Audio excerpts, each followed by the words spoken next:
Well, what is going on, everybody? Welcome, everybody, into On the Beat, brought to you exclusively on the Overreaction Sports Network, powered by Believe, a show where we bring you an exclusive interview with a different Bills beat reporter each week, and we talk about the topics swirling around our beloved Buffalo Bills. This week is week 2 of training camp. My name is Joe Miller. You can find me on Twitter at Joe Miller Wired, alongside both of my co-hosts for this here episode, Jerry Ostrowski, John Fina, former Buffalo Bills. It's so good to have you guys. Do us a favor, please please subscribe, whatever platform you are consuming this video on right now live. Please please subscribe, please comment as well. If you're also consuming it in post as a podcast, please please subscribe there as well. But that's not what we're here necessarily to talk about. We're here to talk about the Buffalo Bills and what's going on. So now joining us from Wham 13, 1/3 of the Buffalo Plus podcast. Joining us for the second time, sports anchor Jenna Cottrell. I almost pronounced your name wrong. Jenna Cottrell. Jenna, how is camp treating you? First of all, it's great to be back. I think I'm a reoccurring guest now, which love that. Thank you for having me. Camp's been good. The sun has been real hot. But it's been honestly great to see all the crowds out at Fisher. It's one of my favorite times of year, just getting to see the fans have that ability to see the players and the coaches up close. So it's been a lot of fun, and definitely looking forward to the second part of camp coming up as well.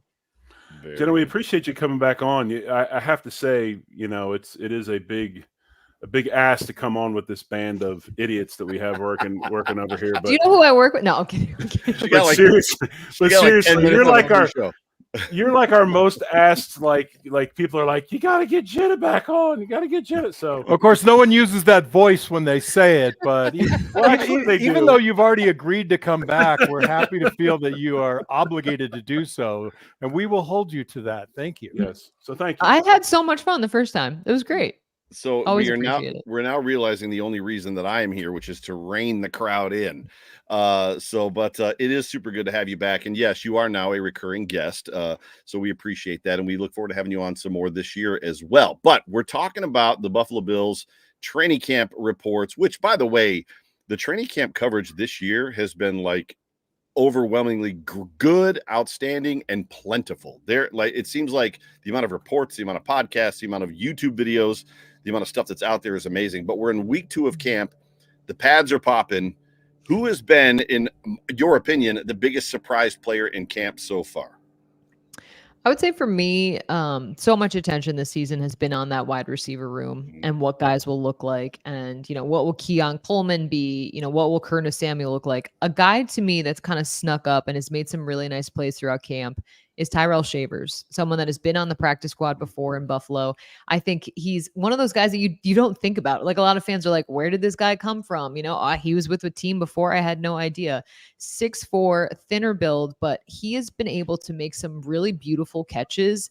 And we talked to Deion Dawkins today just about him in particular and about what he's seen from Shavers. And he talked about the fact he's consistent, he's calm, and he has that growing confidence that's so huge to see in a lot of the younger guys. So that for me is someone I absolutely did not have on the bingo card heading into camp, but he has been a nice surprise. And I think it just circles back to kind of the wide receiver room and how different it is this year, and how there's an opportunity for guys to really show off that maybe we haven't seen of in the past. Well, I have to say, Jenna, one of us in this chat room is 6'4", not of slight build, and was on the practice squad for quite some time as well. And that's me. Yeah. I think people don't understand just how important that practice squad. Dude, I am. I'm actually over 6'4" since the knee replacements. I'm like almost 6'5" now. You'll be amazed in a couple weeks when you see me. But no, I don't think people really understand the benefits of the practice squad and how it gives, if you're willing to work and put that time in while you're there and learn your spot, just how much of an advantage it gives you rolling into camp. Because, he could have been somewhere else at home, whatever, and he's been around and knows the system, and it's extremely beneficial for a lot of players. Yeah, and I feel like, too, we heard from Sean McDermott earlier this week, and he was asked about Shavers. And McDermott, I give him a lot of credit as a coach. He's not a lot of times going to single out a certain guy, because he'll even say with Josh, like, Josh, like all of our quarterbacks, continues to grow. It's like, you could say Josh Allen is really bleeping good. Like, that's okay too. But he talked about Shavers and he said, when I think of him, I think of consistency. He is the first one in the building. He's the last one out of the building. And for Sean McDermott to go out of his way to be so complimentary, in my eyes, that stuck out because he's not someone that, is showering everyone with high praise. So that, to me, what we've seen from camp from Shavers, look, where he stacks up on the depth chart, that's still to be seen, but he's someone coming into camp that I really have been impressed by in the sample that we've seen. Hey, and you said that already, and I'm gonna tag along with that right now. With Terrell Shavers looking so good in camp right now, we all had an expectation of the top 4, 5, maybe even 6 receivers. Does that turn it on its head? Does that create a different dynamic of competitiveness? And are you seeing just everyone elevating not their game, but every rep with enthusiasm and performance? Yeah, I think competition is always such a huge part of camp. And for so long, it was, all right, you got Diggs and you have Gabe Davis. You could pencil in, you could not even pencil, you could pen that those were the guys, they got the majority of reps even at camp. And it was like the cute kind of stories that would trickle in around that. And now it's like, you're right. It's different. There's a fresh new vibe. And for so many players, they are new to Buffalo, like a Curtis Samuel, even a Matt Collins. He's been a journeyman in the NFL. Keon Coleman's trying to prove himself. And I think another piece of that too is Joe Brady. And when he took over last year, you saw the offense start to score points. Imagine that. But I think for him making this offense his own and the energy and juice that he brings every single day, I give him a lot of credit because he's constant with his critiquing, but also with uplifting some of the younger players. And that just brings and ratchets up like the competition level every day. And Jen, I have to ask, and it's kind of a perfect segue. You talk about somebody like Terrell Shavers, a guy that I wouldn't say comes out of nowhere, but not a name that most people talk about. You talk about the wide receiver room, and you have so many guys that are performing well. A guy like Scantling, we haven't heard much about except for today. All of a sudden, he starts getting catches in practice. Some other guys, what are maybe some of the vets right now that are kind of on I know we're 5 days in, a couple of days of pads, but maybe seem to be on that outside looking in, that are fighting for a roster spot that maybe we thought were locks for this roster. So MVS, Marquez Valdez-Scantling, won 2 Super Bowls with the Chiefs, has made some big time catches in big time moments. He has also had some pretty costly drops. So when the Bills signed him in the offseason, I thought, okay, here's a guy that has that big play potential. It'll be a matter of time before him and Allen get on the same page. He can be another threat for this offense. And so far in camp, Joe Brady was even asked about it. I think it was today, of like, Allen and MVS. I mean, MVS has been working at some points, not with the ones. And are you concerned about, the rapport that they have? And, Joe Brady's like, not concerned. It's more him learning the playbook, all that stuff. But, it's not nothing. Sometimes it's like, it's not something yet, but I think it's not nothing because for this team, it just doesn't seem like him and Allen are on the same page. And when going into camp, I'm like, yeah, MVS is a lock for this roster. And I'm not saying that he's going to get cut at this point, but I feel like he has not made the most of his opportunity. And we know how Brandon Beane and Sean McDermott are, and they highly do like kind of help out the guys that use the most of what they have in terms of like, if you're playing well, you will get opportunity on this roster. So for me, MVS, and then another guy, Chase Claypool, the toe injury, that's huge for him. I mean, he was starting to get more reps in with the ones. You look at the talent that he could be, the upside, the potential that's there, another 6'4" guy. But that toe injury is really crucial because it comes, about halfway through camp. And he's someone that's, I don't want to say desperate because that's a strong word, but, there's not a lot of opportunity out there. And he has to capitalize on it. So I thought for him, it's a tough injury to have. But that's someone who coming into camp, again, was like, I was kind of like, all right, we got MVS. You'll have Claypool on this roster. Whereas I still think MVS will be on there. But Claypool, it's like, right now it feels like he won't be just because of him not being out there. What about the rest of the roster? When you look around the roster itself, besides the wide receiver group, is there anybody that you're kind of like, not so sure? I mean, there's so much. The thing about this team is, we even asked Brandon Beane about this. Like, this team is in transition, and that is what Beane said in the offseason, where they got rid of a lot of players that were veterans on this roster, and the changeover that we've seen. I think that this entire team is set up for competition. I think they love going away to training camp. I think they love fostering that environment. So for me, it's like you've seen so many younger players kind of step up, but it's just this team this year, I think, is going to be one of the most interesting seasons in covering Buffalo, because in years past, even a couple of seasons ago, they were the Super Bowl favorites. You had Allen, you had Diggs, you had Gabe Davis, you had Jordan Poyer and Micah Hyde. And now it's such a different looking team. Like, it's funny, you get the roster cards at the beginning of practice and you're like, I don't need this. And then this year I'm like, oh, I need a roster card, because so many guys, so many names, so many new faces. It almost makes me wonder if Claypool, if that toe injury lingers, is he a candidate for the IR? And you kind of want to keep him around and just give him a good year to have a reset. Keep him in the building, working out, being in meetings, listening to the same message, and get that true reset to where he can come back to camp next year and really, really compete and, play at a level that, his draft status, would imply. Yeah. I mean, we'll see what their long-term plans are with him, but yeah, I mean, you see the upside there.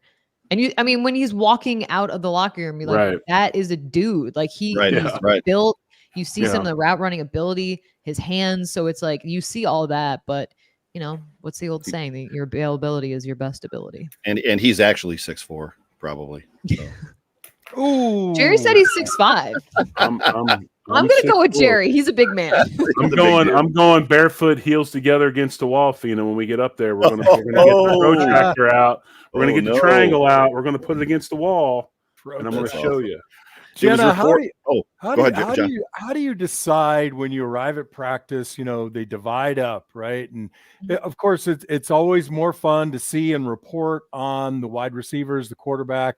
Do you find yourself like, I gotta head over and see some of that trench work between the O-line, D-line? How do you make that decision? Because you got to be fair and even-handed. Yeah. No, it's hard because, like, your eyes are naturally drawn to, like, ooh, there's one-on-ones over here, or like, oh, this, so it's one of those things where I try to kind of circle around and get to other groups. But you mentioned, like, the O-line and D-line, like, that's obviously such a huge part of the game. And for this year, seeing the D-line, you want to talk about someone that's kind of popped to me is DeJuan Smoot. He's someone that, he's been in the NFL. He is a veteran, but he's made flash plays during camp where you're like, okay, like, pass rush is probably one of the hardest things to nail as a general manager. And even Ed Oliver said earlier this week, like, I didn't know the Bills were going to be able to get a guy like him because of the caliber of player. I mean, he's had 5 sacks. Like, he's been able to contribute in that role. So I do try to kind of float around. But yeah, it is hard. It's also so hot sometimes that I'm like, that's kind of close to the shade. If we're being completely honest, real talk, I'll be like, that's close to the water station. That, you know what I mean? I have to be honest. Jenna, I'm going to go ahead and cinch Joe right off the bat and go off label, because we have our questions that are in a row. So I have to ask this question. I don't want to run out of time, and I don't remember where we fit this in, but obviously the Bills signed safety Kareem Jackson today. I believe he's a 15-year vet. He was with the Texans some last year. Now obviously that was a kind of a stopgap move for the Mike Edwards injury. Now all of a sudden we're hearing that Cole Bishop has an arm injury. Can you elaborate on that? Were you there when it happened? Do you have an idea of maybe what it is? And where does this safety room go from there with all of a sudden it's thin and now it's super thin with all these injuries? I mean, talk about what a difference a couple days makes. Before it was like great competition. You got DeMar, you got Cole Bishop, you got, Mike Edwards, which everyone assumed would be the starter. Things are looking a little bit different. And that signing today, I think, speaks to that. And then Cole Bishop, I did not see the injury. I did see him walking away with trainers. He had some wraps around his arm. And that, it's like, we have not gotten an injury update yet. So that's something to see if it's, day to day, or like Mike Edwards' injury is week to week. And that can be really the hinge point of what this Bills team does. Now, a lot of people talking about Micah Hyde, it kind of makes it. I see it. I see why people say that. He's a guy that knows the system, someone you can trust. If I'm Micah Hyde, though, and I thought I would be kind of coming back into the lineup, I wouldn't want it to be, week 2 camp. Like, realistically, as like the personal side, it's like, no, call me in October, November, not, July 31st, whatever it is. Exactly. Talking with Jenna Cottrell from Wham 13. 13 Wham, is it 13 Wham or Wham 13? 13 Wham, right? It's 13 Wham. So it's Channel 13 in Rochester. Yeah. You can say Wham, you can say 13. You can say Buffalo Plus. And Buffalo Plus. So it was reported yesterday that Connor McGovern and Josh Allen were having some snap issues. And I don't think that it was reported as much as it was more like, okay, now it's time to report it. Because every camp, I've been to camp, these guys were in camps. Like, there's going to be some snap miscommunication, some snap issues. But I think what stood out to me was that the report was that it was mostly under shotgun. But then they had some under center yesterday as well. So Twitter went crazy, right? I immediately sent these guys text messages of which they were like, calm down, Joe. So I guess the question is are the fans overreacting? Is it not that big of a deal? Is it pretty much what you've seen in the past from a camp standpoint? Or is this like, So it's like Mitch Morris was just tried and true. And a part of that is that Josh knew where his misses would be, which I think that you're at the point now where it's not nothing, but it's not something yet. I think that Connor McGovern, this was his original position. He's working his way back. It's a piece of gelling once all together. Like, I think it's too early to tell if this will be an issue. If this is an issue, dang, like that could be so costly if you, that to me would be huge, but they have a lot of trust in McGovern, obviously a lot in Josh. So it's not nothing. It's not yet something in my eyes, but it's something to monitor for sure. Gotcha. Jerry, what were you going to say? I was just going to say that you said the most intelligent thing in a long time when it comes to the whole center quarterback exchange. And John has theories on this too. And I agree with John as well, but we all miss. Yeah, it's gonna happen. By the play, you learn real quick tendencies, and by the play that's called where the miss will be. And like you said, when Mitch Morris, he missed too, but Josh knew where the miss was going to be according to the play that was called. So I think it'll work its way out over time when they get a little more comfortable with each other. So you're talking like dip out plays, right? So if he's snapping and he knows he's got a jet to his right, the ball might come out a little bit to the left. If you're reaching hard left, there's a good chance the ball's coming out right because you're going this way and the ball and vice versa. So it's just there's a weird intricacy to it. And you'll even see quarterbacks sometimes cheat just because they know that possibly could happen. Yeah, it doesn't give me a lot of concern. I mean, he has a history of snapping. I think right now it's a function of what you said. He's got to snap the ball on the move or get on the move really quick. And, these guys are adults and they're pros and they're going to iron that out. That to me is not nearly as concerning as the safety conversation that we just had. Yeah. But I want to stay on the defense a little bit, Jenna, and ask you, I mean, I want to be excited about our defensive ends between Smoot, Miller, and Epinesa and Groot. I want to hear your assessment because that position to me is my biggest concern. So what's your take? Can I ask you what your concern is? Yeah, I just don't think that Groot and Epinesa have delivered the productivity that we needed last year in the times that we needed it in the passing game. I think that's incredibly valid, and I would agree with you. And so for camp, you talk about kind of roaming around and seeing. I think, they re-signed AJ Epinesa. I think he is a nice player.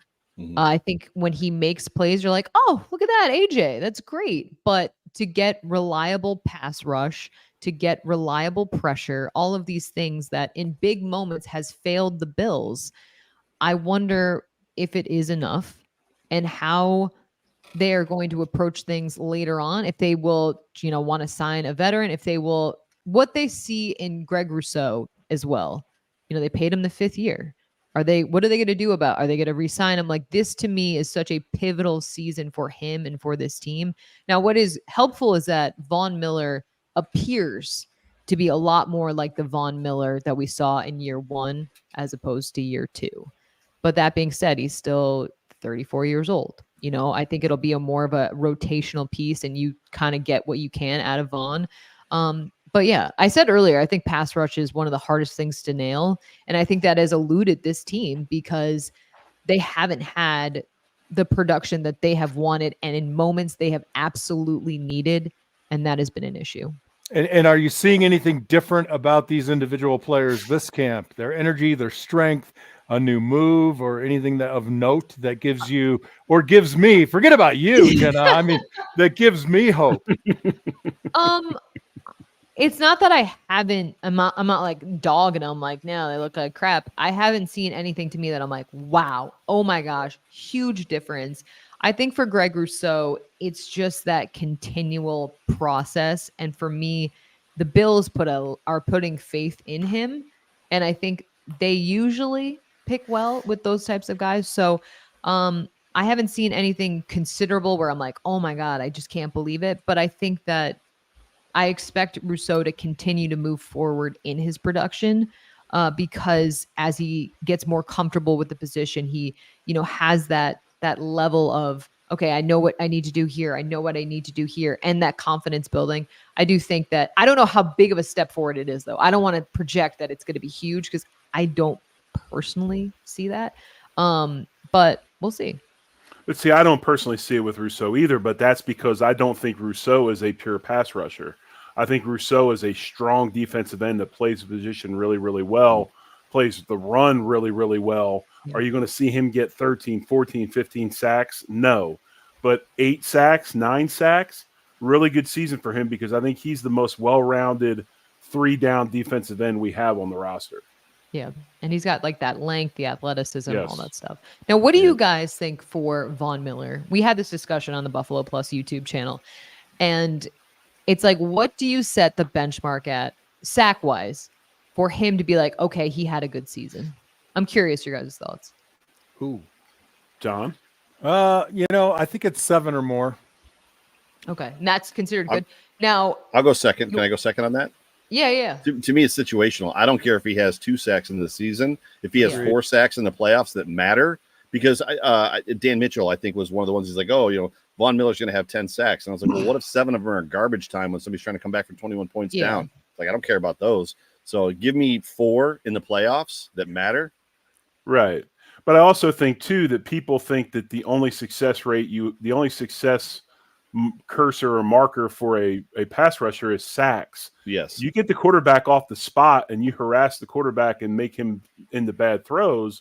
I mean, that's there as well. So there's quarterback pressures, there's hits along with sacks. So I don't know. We talked about Bruce Smith the other day, his last 4 years of his career in Washington. He went like 10-5, 10-5, I believe is what he went in his 4 years. 10-5, 9-5. Yep, you're right. I think anything like 7-8 and above is a really good year for him.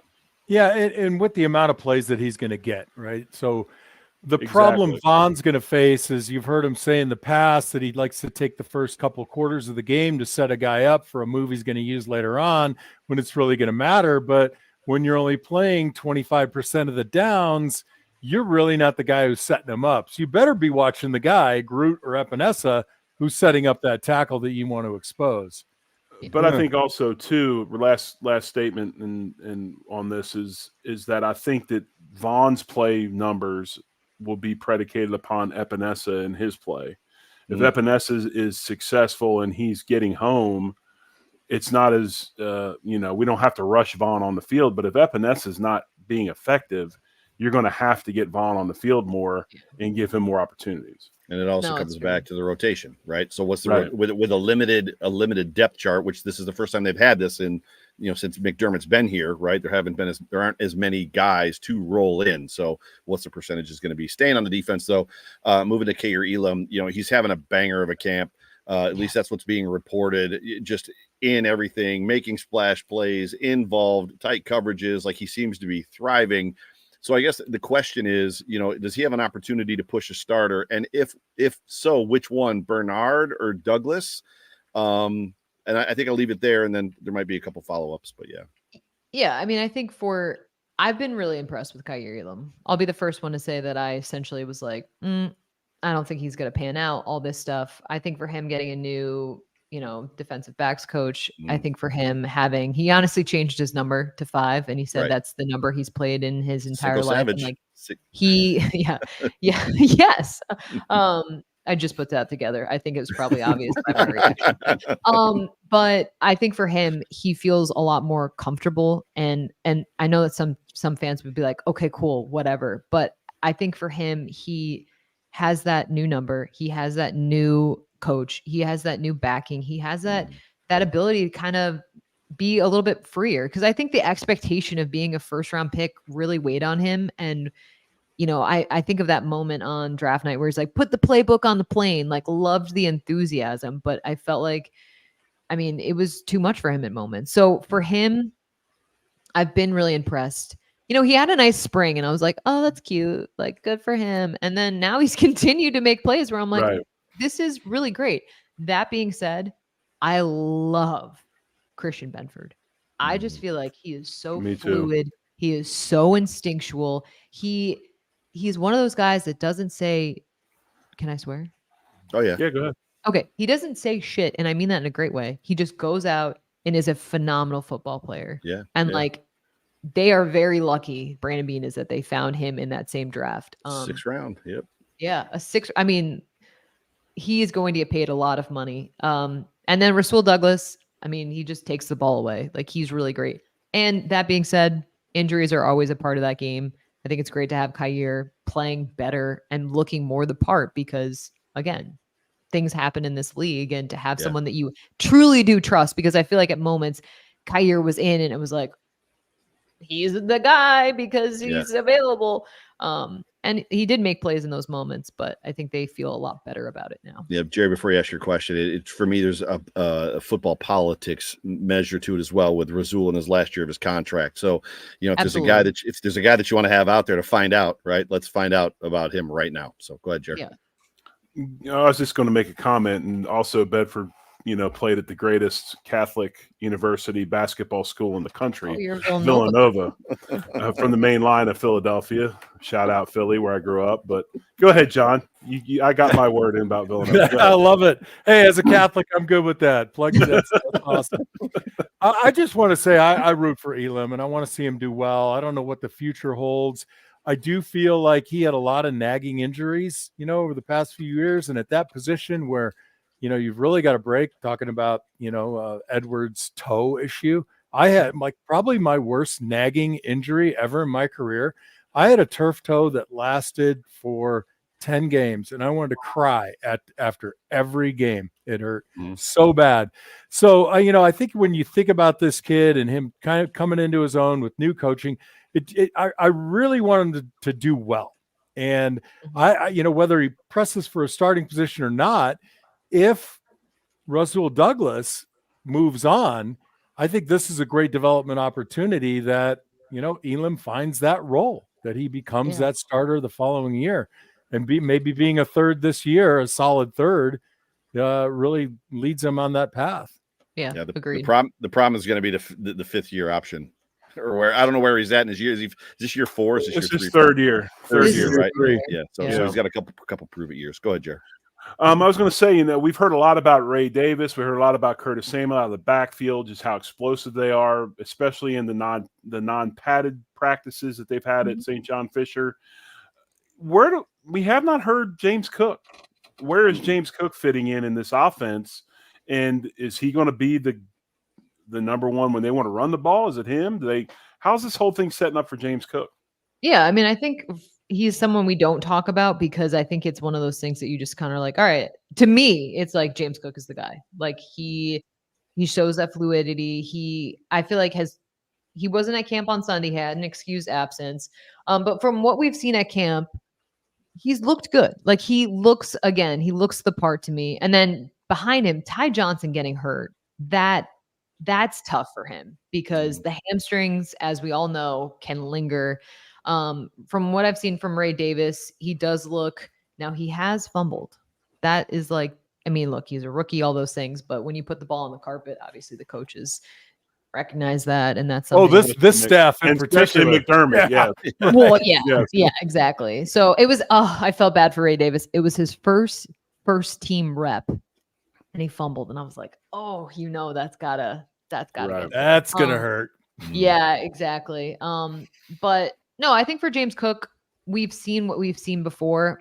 He's someone to me that is so calm and collected and just very even keel throughout. I haven't really seen, talk about fumbles. Obviously, last year he struggled with that. I haven't really seen any glaring issues from him in that regard. But he's someone that truly I've kind of been focused more on other people because for me, I just think of James Cook. It's him. It's one. Let's move on type of thing. I want to. Anybody got a follow up on that? Because I want to touch on something that's near and dear to me, and that's the fights that we've been having in training camp. Fights and more fights, and I'm extremely excited about fights this early. Usually John will tell you we kind of predict fights about day 7 to 10. Adults get tired of being in the dorm rooms at a college and they want to go home. But we've had a lot of fights. We had a lot of energy, and it's one thing that I've been really impressed with is the energy of these practices. Does it seem that way to you? Does it seem like maybe this giant weight, like, I don't know, this weight that had a 14 on it's been lifted and moved somewhere else? They just seem much more. They just seem much more loose than they've been in the past. So I think it's a couple things. I mentioned earlier, like the energy that Joe Brady brings. That you feel, and like on 11-on-11s, on 7-on-7s, like you feel Joe Brady locked in on every guy. And opposite of that, you see Bobby Babbage. Yes. That man curses more than me, so I love it. I look like a saint compared to him.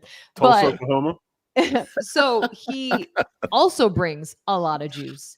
So when the defense has a great play, they're jawing at the offense. When the offense has a great play, they're jawing at the defense. It's a billion degrees on the field. They're grown men. They don't want to sleep in a dorm. So I think it's like it's like a pressure cooker for everything. But I love it. It's probably bad to say. I love that. Give me that fiery, competitive stuff. That's what I want. This team especially. Do you have an odds book, Jenna? Do you taking odds on fights out there? Who's like the best fighter on the team? Yeah. Well, Alec Anderson is always in the mix. Gabe Stevenson. So real quick note, he left practice today. He had a heat-related illness. Right. Bill said that he's doing a lot better. He's in good spirits, all those things. I feel like I had to report he that. played at UCLA with my son. He's used to those coastal breezes and cool. There ain't that, I promise.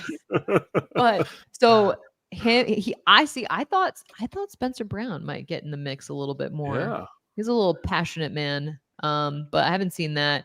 I'm trying to think. Kyrie, I'd have to think and Matt Daquan Collins got into it a little bit. Daquan, I think, would be pretty good too, but he's older. Yeah. He probably wants to rest during the fight period. You're going with the Olympian, That's Gable fair. Stevenson. Gable Stevenson, the Olympian wrestler. Like, that's who you're going with, is winning. We didn't say double legs and single legs, Joe. We're talking punches. Having a great conversation. Having a great conversation with Jenna Cottrell. Jenna, one more question for you before we get you out of here. But before we get to that question, tell everybody where they can find your content, where they can find you, where they can interact with you, your podcast, all that stuff. Yeah, so you can find me, check out my Twitter page at Jenna Cottrell, and it's spelled just the way it is on the graphic here. Then you can also check out my work on 13 Wham ABC in Rochester, as well as if you don't live in Rochester, be sure to check out the Buffalo Plus YouTube channel. It's myself, Mike Catalana, and my co-host Dan Fates. We all cover the Bills. We all work in Rochester. We all get along normally. We all have some hot takes as well, so we've been doing our daily recaps of what happened at camp. You can find those on the Buffalo Plus YouTube channel. Very, very good. Who wants to take the last question? Anybody? Jerry, this is your question. You ask it. Let's say, Jerry, I feel like this is you. Well, I asked this question for John because John is very, very concerned about the kicking game at all times. And has Brandon Beane brought in a punter and kicker to seriously challenge the incumbents? Or are we going to be looking at the same kicker and punter that we did last year? So Tyler Bass today went 5 of 6. He missed from about 52 out. They brought in Jake Browning out of San Diego State. He was the holder for today for Bass, which I thought that was kind of interesting. Look, they pay Tyler Bass a lot of money. I think Matthew Smiley, the Bills special teams coordinator, spoke on Sunday about it was a tough end of the year for Bass. And he said, he made this point, which I think is right. And I think it might be, I don't know if it's a reason or an excuse. We'll see. I believe it's more of a reason rather than an excuse. But he said you learn a lot more through adversity than you do through the great times. We've seen Tyler Bass be automatic. And I think for the Bills, it's tweaking what went wrong and trying to figure out how to get Bass back on track, because they do pay him a substantial amount of money. So we really haven't seen him that much, Tyler Bass, out there. But that is definitely something I said at the end of the last season. I was like, the Bills have a kicking problem. And it was tough to see how last season ended because, and look, you could say, Diggs didn't catch the pass, all that stuff. But that is definitely something. I really feel like they haven't done enough to assert it's an open competition. They've obviously given Tyler Bass the leeway of being the incumbent, but let's be real. In this league, if you're not kicking, there's plenty of kickers out there. So if the Bills really need to figure that out, but right now I think that they still have a ton of confidence in Bass. So what's getting lost in this conversation is Bojorquez was horrible at it. And then they brought in obviously Matt Hawk, who was one of the best premier holders in the league. Matt Araiza comes in. That was all the conversation that camp. Can Matt Araiza hold a football? And it turned out he could. And then obviously things went sideways in that situation. And then they bring in Sam Martin, and Bass hasn't been as good with Sam Martin as he was with Matt Hawk. But it'll be interesting to see what comes of that. But Jenna, thank you so much for joining us. Can't wait to have you on again. We'll have you on again probably September, October, somewhere around there, just as we kind of make the rounds. We love having you guys all on. We don't want to burden you though. You know what I mean? Like, so hey. Oh no, I'm happy to burden you, Jenna. Unless Jenna goes I don't get offended easily. It's fine. Unless Jenna goes in the transfer portal, then we're gonna send you a contract. We're gonna send you a contract offer and have you come over to the overreaction. NIL. No, it's always fun. I appreciate it, guys. But ladies and gentlemen, you have been tuned in to On the Beat on the Overreaction Sports Network, powered by Believe. So good to have you guys with us. For me, for John, for Jerry, for Jenna Cottrell. We appreciate you guys hanging out with us. Everybody, go Bills. Go Bills. Much love. Go Bills. Go Bills.